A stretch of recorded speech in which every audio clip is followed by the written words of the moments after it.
La obra de Debussy está cargada de un poderoso simbolismo que en muchas ocasiones ha abierto debate en cuanto al significado de sus obras. El caso del Claro de Luna, incluido dentro de la suite Bergamasque, da pie a realizar especulaciones acerca de un posible significado, relacionado en primer lugar con la proporción áurea y de una manera menos palmaria con la visión de la pieza como un umbral hacia otras atmósferas sensoriales, perspectiva potenciada por la textura de la obra y su trasfondo, basada en el poema del poeta simbolista Paul Verlaine, Clair de Lune. Claude Debussy nació en Saint-Germain-en-Laye, en las afueras de París, en 1862 y murió en la capital en 1918. Su infancia introvertida, marcada por un aspecto poco común debido a una protuberancia frontal y su personalidad extraña, no impidieron los halagos de sus profesores de música y su consideración como genio desde muy joven. Contando con pocas amistades, entre las que se incluía el también compositor Erik Satie, su vida privada era casi un misterio. Musicalmente, Debussy llevó a cabo un acercamiento a las óperas de Wagner, para posteriormente iniciar un enfrentamiento con el maestro alemán.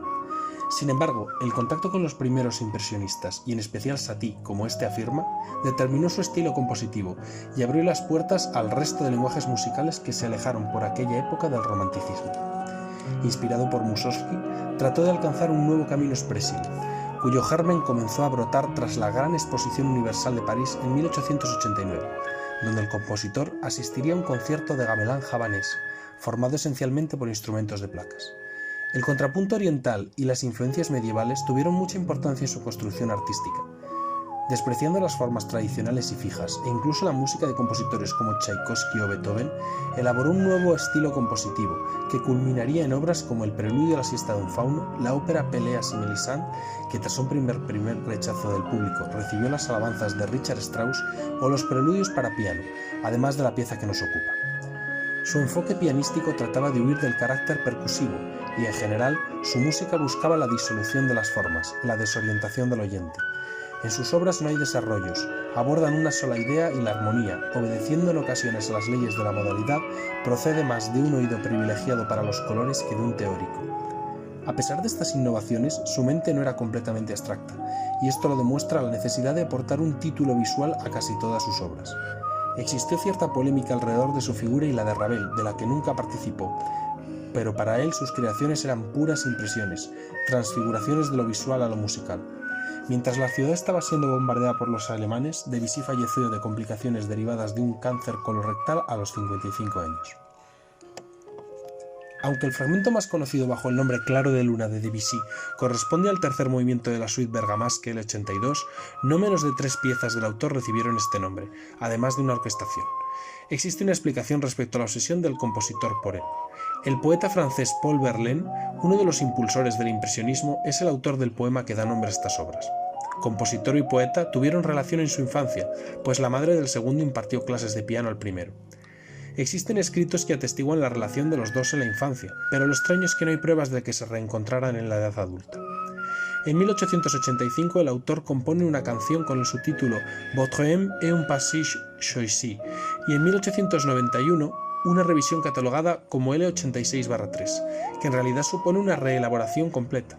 Este añadido refiere al título de un poema de Verlaine, traducido en español como Tu alma es un paisaje escogido, el cual comienza con las palabras Clair de Lune. En él, el poeta describe a unos comediantes del arte que tratan de demostrar al lector que la realidad es lo ilusorio, y como prueba de ello está el alma.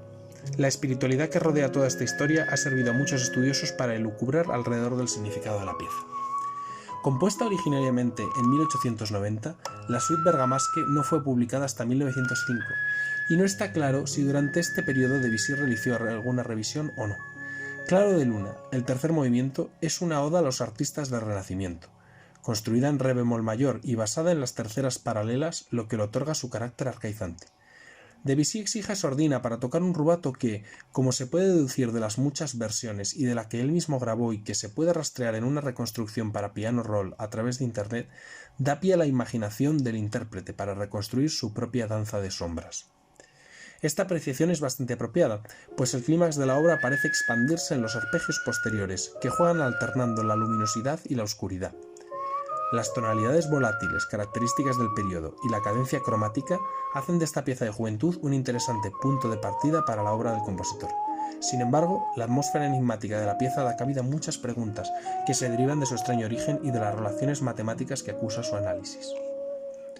Aunque para muchos autores no resulta relevante a la hora de examinar la música de Debussy, el esoterismo siempre tocó de cerca al compositor, hasta el punto de que transmite en una carta a su amigo y también compositor Ernest Chausson. En lugar de buscar la apertura de las artes al público, propongo la creación de una sociedad musical de esoterismo. Sin dejar de señalar el sentido irónico de las palabras de Debussy, es necesario advertir que en su sentencia hay cierta propensión hacia algo nuevo, pues como apunta la misma carta, el lenguaje musical, al igual que el escrito, está al borde del agotamiento. Las nuevas vías que sugería el compositor, como conocemos a través de su música, conllevan al desarrollo de las tendencias musicales del siglo XX. Pero ¿qué motivó esta dirección? Solo tendría sentido en la cabeza del compositor, afianzada en una fuerte atracción por el simbolismo francés. El interés por el esoterismo en la música de Debussy creció a raíz del estudio de Léon Guichard, Debussy y los ocultistas. Roy Howard ya había defendido en su libro Debussy in Proportion, a Musical Analysis, la relación existente entre sus obras, y en especial el claro de luna y la proporción áurea. La ironía del compositor acerca de una sociedad musical de esoterismo tendría sin embargo su fundamento en cierta visión renovadora de la estética del momento, como defiende el musicólogo David G. Cole en su libro Claude Debussy, como parte de la crítica al wagnerianismo reinante en aquella época. Para Max Henry, tenemos la contradicción existente en su pensamiento de la admiración por el rosacrucismo, el misticismo oriental y el gnosticismo con su documentado fervor religioso. Como Guichard asegura, Debussy aceptó al principio y posteriormente rechazó la adaptación musical de una obra de Jules Boyce de carácter notoriamente esotérico, llamada Las noches de Satán. Sin embargo, no es menos cierta su atracción por el canto llano, que culminaría en la composición del semioratorio El martirio de San Sebastián.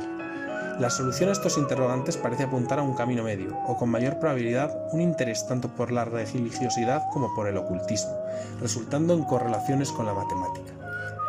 Pese a la ausencia de conducción de voces de manera convencional, existe en Debussy un principio matemático acústico que sustenta sus obras. El caso de la proporción áurea en claro de luna parece evidente. En esta pieza la dirección armónica no es explícita y sin embargo subyace un trasfondo armónico que le da coherencia. También en la textura podemos especular la existencia de pistas. Consideramos tres partes claramente diferenciadas. La primera, que abarca desde el comienzo hasta los arpegios. La segunda, y una vuelta a esta textura inicial, la tercera. El gusto de Debussy por el mundo de los sueños resulta evidente al inicio, y las relaciones de terceras transportan al oyente a un paseo bajo la luz de la luna. Con la llegada de los arpegios también arriba la mayor pregunta, y es si las relaciones matemáticas y el espectro áureo registrado en distintas grabaciones bajo el tamiz del rubato y la interpretación libre guardan relación con algún secreto gnóstico, o concretamente con la transición del estado del oyente y el intérprete a ese mundo del claro de luna.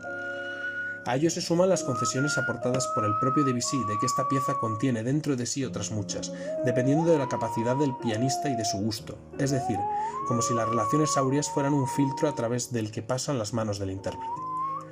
Fervoroso seguidor de las ideas platónicas y pitagóricas, Debussy no podía estar lejos de una revolución del arte por medio de un lenguaje nuevo, con propensión a establecer relaciones matemáticas, así como la búsqueda de un mundo áureo, una traslación a través del sonido.